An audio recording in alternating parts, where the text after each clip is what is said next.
สบายดีวันนี้เราสิมาเฮ็ดหมกไก่แบบง่ายๆเนาะมีไก่ประมาณ1 กิโลไก่อันนี้แม่นนั่นขาไก่เด้อที่เอากระดูกออกหมดแล้วก็บ่มีหนังความจริงนี่มกตัวมีหนังนำกระแซบหลายได้แต่ว่าเราซื้อได้แต่แบบนี้เนาะอันนี้แม่นข้าวเบื่อตำใส่หมักเผ็ดนี่เผ็ดหน่อยเผ็ดหลายตามใจเลยเนาะอันนี้หัวผักบัวแดงหัวหอมแดงน้ำปลาแดกต้มซุปเลยพี่น้องผู้ใดบ่กินปลาแดกใส่เกลือแทนได้เด้ออันนี้แม่นผงไก่หรือผงหมูก็ได้ใบขี้หูดแก่หรือว่าเพิ่มซอยประมาณนี้อันนี้แม่นพระเอกนางเอก ผักซีงามส่งนี้มันยามหนาวข้าวสปริงเนาะผักซีงามมันกระถืออยู่ตลาดสดมาสิเริ่มเฮ็ดกันเลยเนาะง่ายอีหลีพี่น้องขั้นตอนก็คือผสมทุกอย่างเข้ากันเนาะเอาไก่นี่ลงก่อนไก่เท่ากับตัดพอเป็นตอนแบบตอนแกงนะตอนใส่อ้อมหันบริเวณเอาตอนใหญ่บัดเดียวได้เดี๋ยวตัดพอดีซ้ำนี่2 นิ้วนี่ว่าสั้นซะอันนี้มันไก่ลงไปละข้าวเบื่อตำใส่มะเขือนี่ใส่เข้าไปเลยปริมาณต่างๆเดี๋ยวอันแนบใส่น้ำคลิปเด้อหัวผักบัวแดงอย่าลืมใส่ถุงมือด้วยพี่น้องมันแสบ น้ำปลาแดกใส่เข้าไปอันนี้เอากะไก่1 โลมันใส่ซ้ำนี้เนาะเพราะว่ามีผงไก่อยู่แล้วใส่หลายกว่านี้หน่อยสิเค็มไก่ใส่เข้าไปเท่ากับคนพวกนี้เข้ากันสะก้อนก่อนทาติมาใส่ผักสีเขียว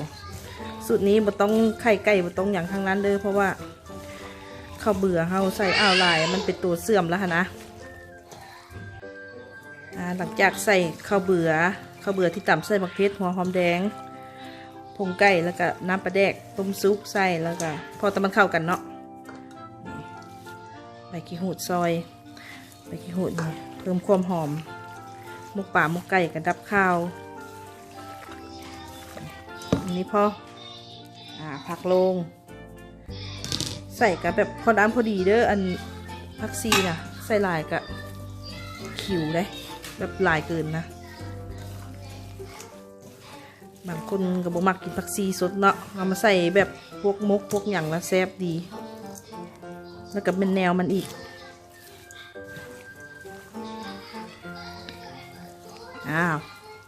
พอแต่เข้ากันแล้วก็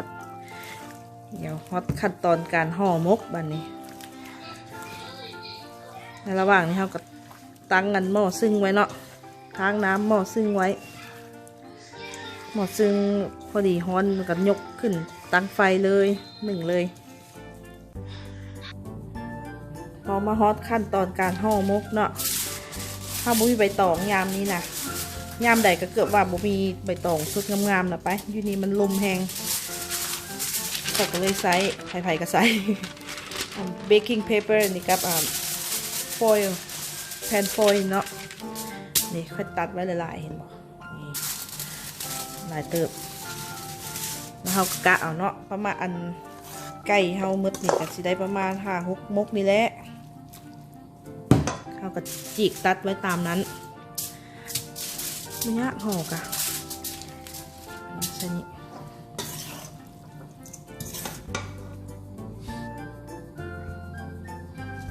ตักมา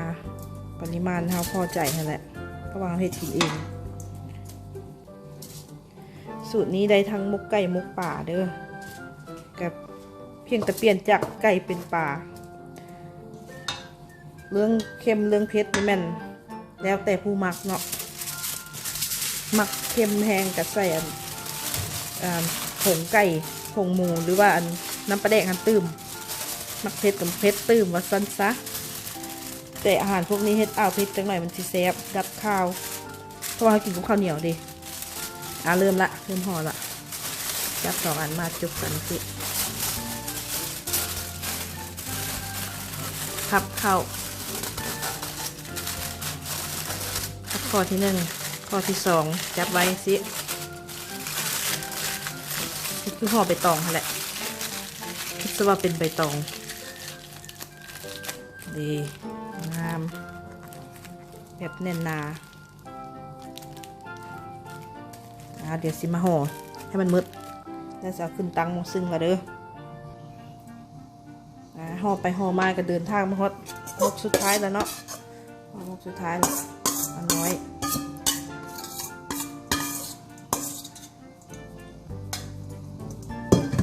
มันก็อยากได้หน่อยก็โม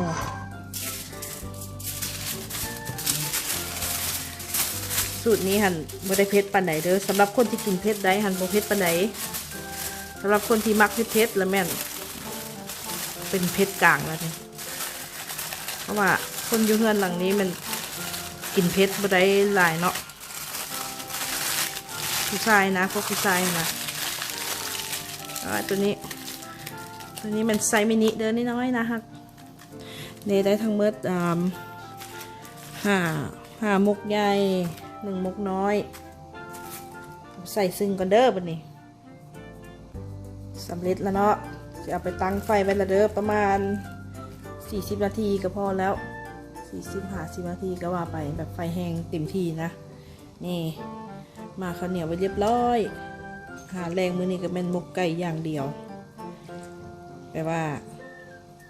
เพื่อนึ่งแล้วสุกแล้วก็นึ่งข้าวโต้เข้ากันในพอดีเนาะ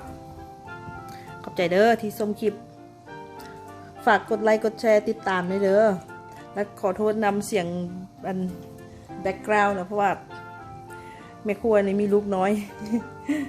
บ๊ายบาย